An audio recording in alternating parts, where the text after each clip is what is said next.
የጥላ ስር እሾህ። ፀሐይ ወደ ማደሪያዋ ልታዘቀዝቅ ስትል ሳባ በመስኮት በኩል ትኩር ብላ ትመለከታለች።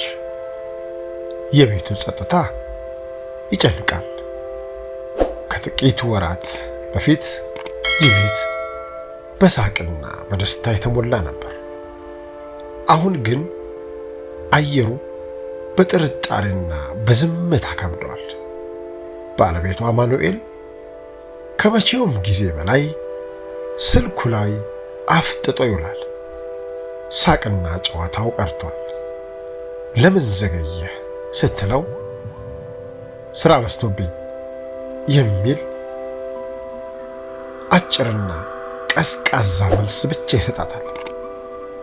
ነገር ግን የሳባ የሴትነት ስሜት ሌላ ነገር እየነገራት ነው።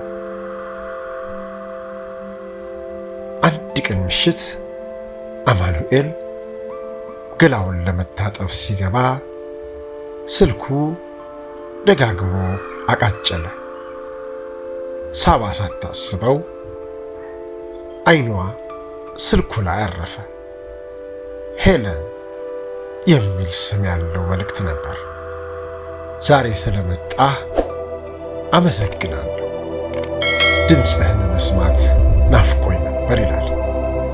የሳባ ልብ በኃይል መምታት ጀመረ። ያቺ ሄለን የተባለች ሴት የአማኑኤል የሥራ ባልደረባ መሆኗን ታውቃለች። ነገር ግን በባልና በሚስት መሃል ገብታ የቤቱን ምሰሶ ልታናጋው እንደምትችል ግን አልገመተችም ነበር። ከዚያ ቀን ጀምሮ ሳባ ሰላም አጣች።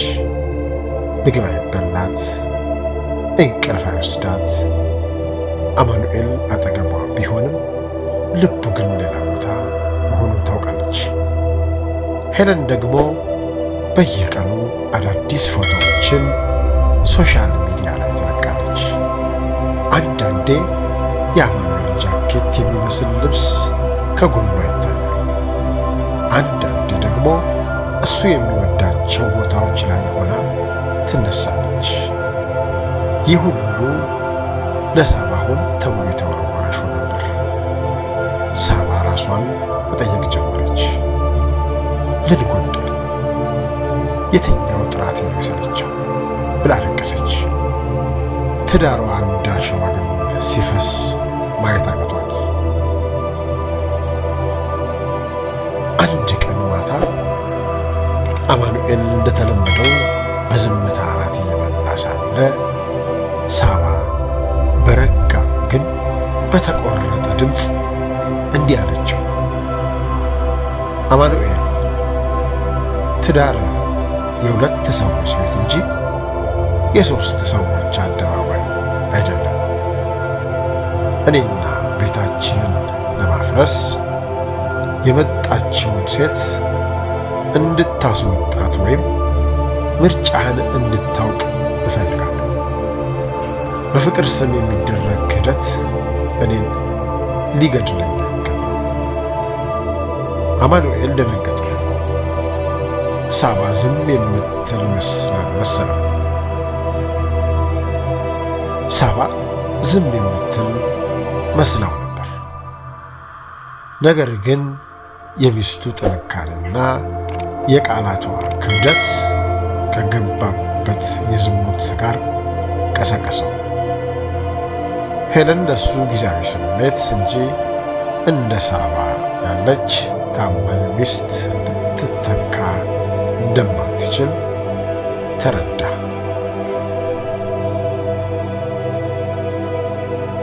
ይህንን ትረካ በክፍል 1 ላይ እንዲያቀርብናል።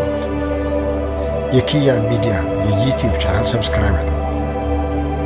ክፍል 2ን የምትጠብቁ ከሆነ ደግሞ ክፍል 2 ብላችሁ ጻፉልን። ከትረካው ደግሞ የተመቻችሁን ክፍል ወይንም የተመቻችሁን ስንኝ በጽሑፍ መልክ አስቀምጡልን። የዚህ የትረካውን ማጠቃለያ ደግሞ እንዲህ ላውጋችሁ። ትዳር በውጭ ሰዎች ጥቃትና ወሬን ድርጊት ሊናወጥ ይችላል። ትዳር በውጭ ሰዎች ጥቃቅን ወሬና ድርጊት ሊናወጥ ይችላል። ዋናው ቁልፍ ግን በትዳር ውስጥ ያሉት ጥንዶች እርስ በርስ ያላቸው ግልጽነትና ታማኝነት ነው። ሦስተኛ ወገን የሚገባው በሩ ክፍት ሆኖ ሲያገኙ ብቻ ነው። ይህ ትረካ እንዲቀጥል ከፈለጉ ክፍል 2 ብለው ጻፉልን። መልካም ጊዜ። ብዙ አስተማሪ ነገሮች እንደምትማሩበት ተስፋ አደርጋለሁ። ኪያ ሚዲያ ሰብስክራይብ